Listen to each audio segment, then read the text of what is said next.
తెలంగాణలో రాబోయే రోజుల్లో అధికారం బీఆర్ఎస్ దేనని మాజీ సీఎం బీఆర్ఎస్ అధినేత కల్వకుంట్ల చంద్రశేఖరరావు ధీమా వ్యక్తం చేశారు. గోదావరి కన్నీటి గోస పేరిట గోదావరి ఘన నుండి మాజీ ఎమ్మెల్యే కోరుకంటి చందర్ మహాపాదయాత్ర చేపట్టారు. ఈ మేరకు సిద్దిపేట జిల్లా మార్కోక్ మండలం ఎర్రవల్లిలోని కేసీఆర్ ఫామ్ హౌస్ కు ఈ మహాపాదయాత్ర చేరుకుంది. పాదయాత్ర చేసి వచ్చిన వారితో కేసీఆర్ సమావేశమయ్యారు. ఈ సందర్భంగా కేసీఆర్ మాట్లాడారు. రాబోయే ఎన్నికల్లో సింగిల్ గా అధికారంలోకి వస్తామని ఉద్ఘాటించారు.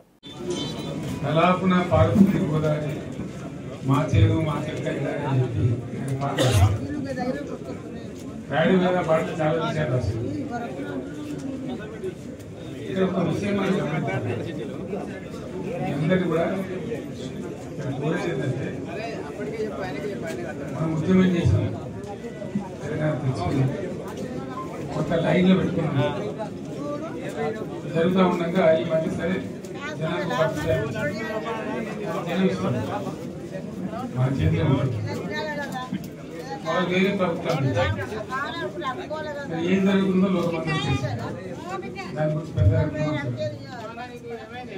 ప్రధానమైన సమస్య మేము చిన్నగా ఉన్నప్పుడు చూద్దాం అన్నట్టు.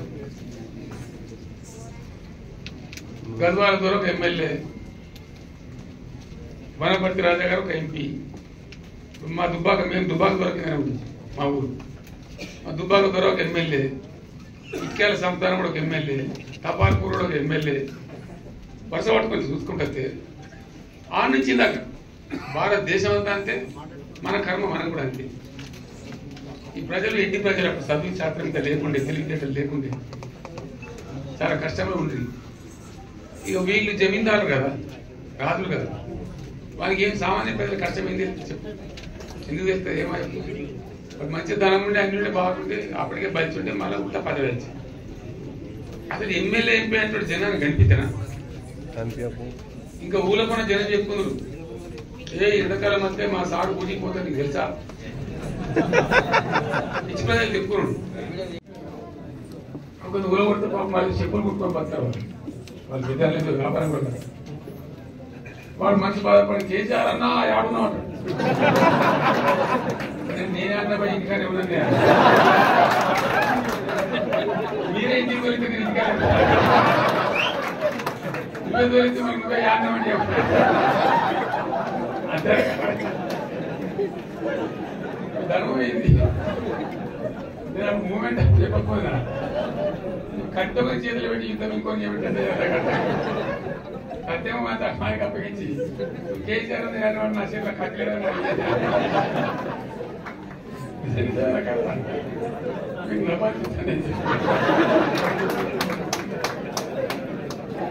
నూరు వాళ్ళు నికార్సంగా ఇచ్చడే. ఇది నేను మన భాషలో ఇస్తాను, తెలంగాణ భాషలో ఇస్తాను కదా, అంతే కదా.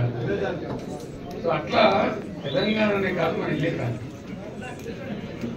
నీరు పడ్డం దమన ఒక అనాథులలో చాలా కష్టం చేసి పాపం చేసుకోండి. కడవ ఇద్దరు కడవ మీరు ఉంటాయి ఉండే. అప్పుడు ఏం చేయాలి? ఏం దోపిడీ చేయాలి, మోసం చేయాలి, పాపం కష్టం చేసి తెలంగాణ పోతానికి పడి మంచిగా తయారైంది, పెరిగాయి. అవతల కూడా వాడు కష్టం చేసుకొని బాగుపడచ్చు కదా.